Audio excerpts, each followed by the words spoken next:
welcome to Dave Filoni.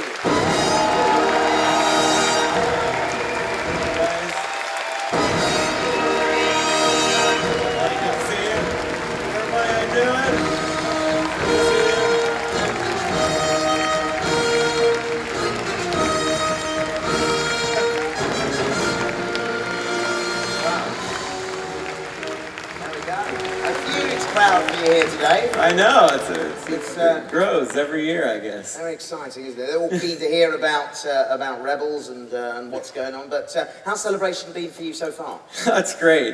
This is, oh my gosh, how many is this? The third one I've been to, I think. Now I'm here in Germany. Actually, it's probably the fourth, because I was one in Japan, two in the States. And I see actually so many people I've gotten to know better over the years. You fans are always so gracious. I really appreciate it.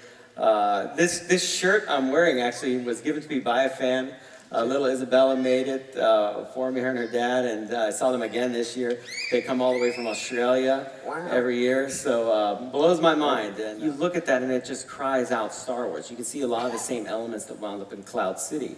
You know, moving forward again, you know, these different landscapes. I think this is a really early, perhaps Coruscant painting, but these giant towers. It's just, Ralph had such a mind for the future and a very specific vision of the future and what made that future work. Here we have perhaps the character you might play down in the corner there. I like him, yes. Obviously the man in the jacket with goggles that I'm referring to. And, but this landscape here, I mean, that's Mos Eisley, right? Is it? It kind of is. A lot of the same elements are there. And when we started looking at this image, I started to take note of the character proportions. And this was one of the images to me that said, well, this is an animated series right here. If I could put that on screen with this environment and those proportions, I think Star Wars fans would be pretty excited about that. Well, Clone Wars borrowed from Ralph, but why don't we just try to be very direct about it and say, that's going to be our look? So we studied even further. And we have a next image, you know, these city streets, all reminiscent of what you see on Tatooine, but it has its own flavor to it. And it's something that you go, that's a Ralph McQuarrie painting. There's something so unique about the fingerprint of that artist that Killian Plunkett, Joel Aaron, and I really dove in and said, what makes that work? Go forward. You can see here, character images. You know, I started to look at how does Ralph paint characters and what makes them unique. They're not photographic. They're not realistic. You know, the proportions there, look how round Boba Fett's helmet is. Look at the roundness of the shoulders, the thinness of the ankles on all those characters. Well, that to me is when you're doing slight exaggerations, it is an animated style, the buildings, the landscapes. That is not what we did in Clone Wars at all, which was much more harder edged the whole way through. And so let's see where we go from here. Oh yeah, vehicles, the way Ralph would paint his ships, the surface detail. You and I were talking earlier about pencil lines and everything. If you look at, that was a really exciting thing was Kathy got the archives opened up to us. We went back down to the archives and looked at the original paintings that Ralph had done. They're all there. All the paintings you've ever seen, the art of books are stacked up in the archives at Lucasfilm. And we've gone through them on Clone Wars before, but we never really took a tremendous amount of time to dive in and say, let's look at the surfaces, let's look at the colors and the paintings and really analyze them. Got the whole design team down there to really dissect what was going on. If you look further, this is one of my favorites because this is such an artist thing to do. This is a painting of two Star Destroyers over Hoth, right? By then, it's really well known what a Star Destroyer looks like and all the details of it. But Ralph persisted in painting them the way that he always saw them, which is slightly different. If you look along the perimeter equator of that Star Destroyer, it doesn't have all the little greebly bits that you see on the models that Lauren Pearson would make, but it has broad, flat, smooth shapes. It has different shaped engines and different shaped towers. So these are the kind of things we took note of because we wanted to create a look for this part of Star Wars that precedes A New Hope by just a little bit. And when you look at these Star Destroyers, you say, well, they might have preceded the Star Destroyer I see in A New Hope by just a little bit. So it's basically like a Star Destroyer, but an earlier model in a way. Just slightly earlier, yeah, between the Jedi Cruiser and what we see as the Star Destroyer in A New Hope. So these are all the ways that we're kind of delving in and really exploring this in-depth look at creating this series. Well, that feels like where we're going with Star Wars Dust. Those were actually the first TIE fighters I ever drew. I tweeted one day because I got excited about this, that I'd been at Lucasfilm 8 years and never drawn a TIE fighter.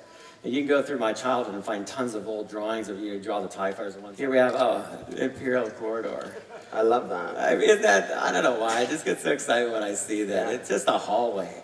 But that's like a hallway that everybody that was a kid when I was knows. I mean, we picture ourselves running up and down these corridors. And something we didn't do a lot of on Clone Wars either is a lot of glossed reflections.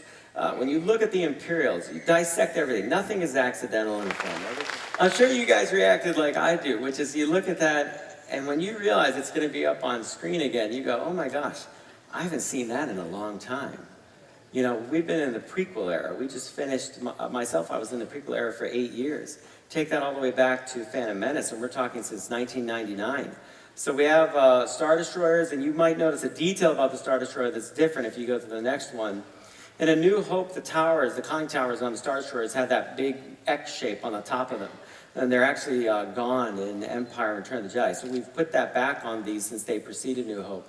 It's tiny little details like that that the crew is always aware of because we want to give everybody, you know, a very connected piece of the Star Wars history. So, yeah, Imperial Star Destroyer. Go forward. Here's a cockpit interior that follows a lot of the design aesthetics that you'll find in the classic films. This notably you might see is reminiscent of a B-17 bomber cockpit. I love B-17s, and something that's obvious in the old films is a lot of the props. There wasn't a lot of like fabrication. There was a lot of like taking things that existed and adding to them and kit bashing them. So we base a lot of the parts in here on kind of the Roger Christian design sense of the classic films. And notice immediately the warm tones, which tells your eye that you're in a rebel atmosphere. We go forward. Here's our stormtrooper.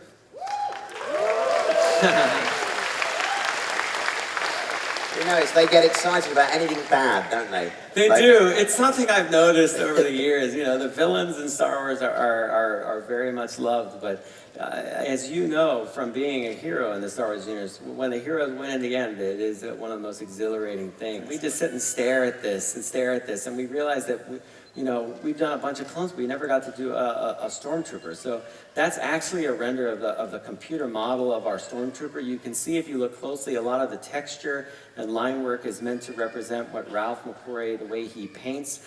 And then when you get to the proportions, they're pushed just a tiny bit to be a little bit like more Miyazaki-esque, I guess is the word for it. And this drives 501st people crazy because I've changed the proportions of everything again, but they're so good at making this stuff.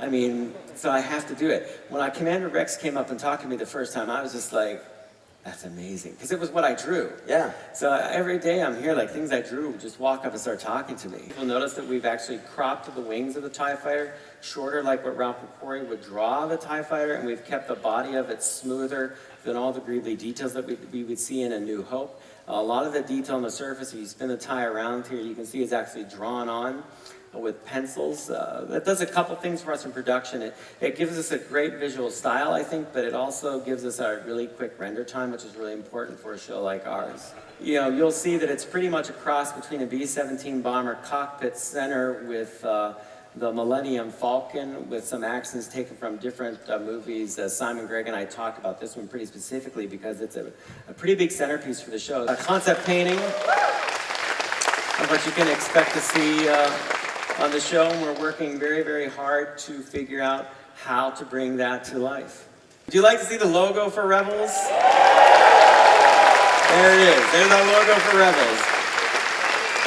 So much thought went into this, you can't possibly imagine. We wanted a logo that really said Star Wars Rebels.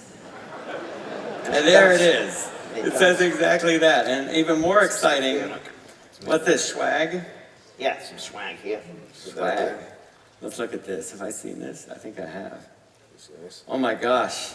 We have this exclusive Star Wars Rebels t-shirt.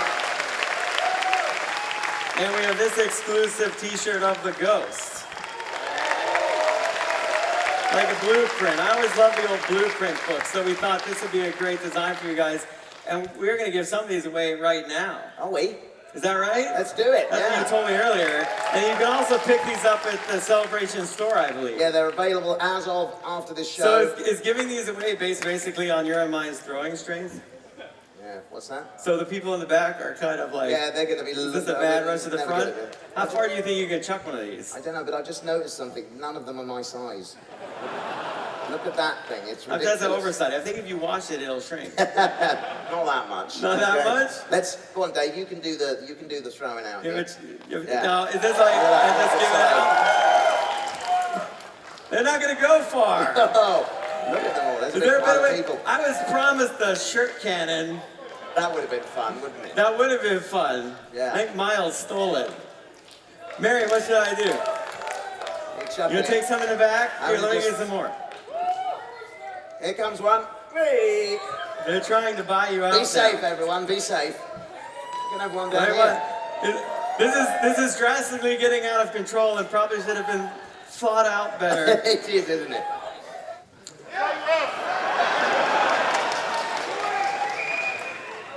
My wife says I'm a terrible liar, just so you know. And she would be right. I mean, I would just put you this way. I love Star Wars characters. I love all the characters, and there's always a special place in my heart for the ones that I got to be part of creating. So I don't know what kind of answer that is, but it's the best one I'm going to give you right now. Right. Well, I'm afraid that's all we've got time for, Dave. But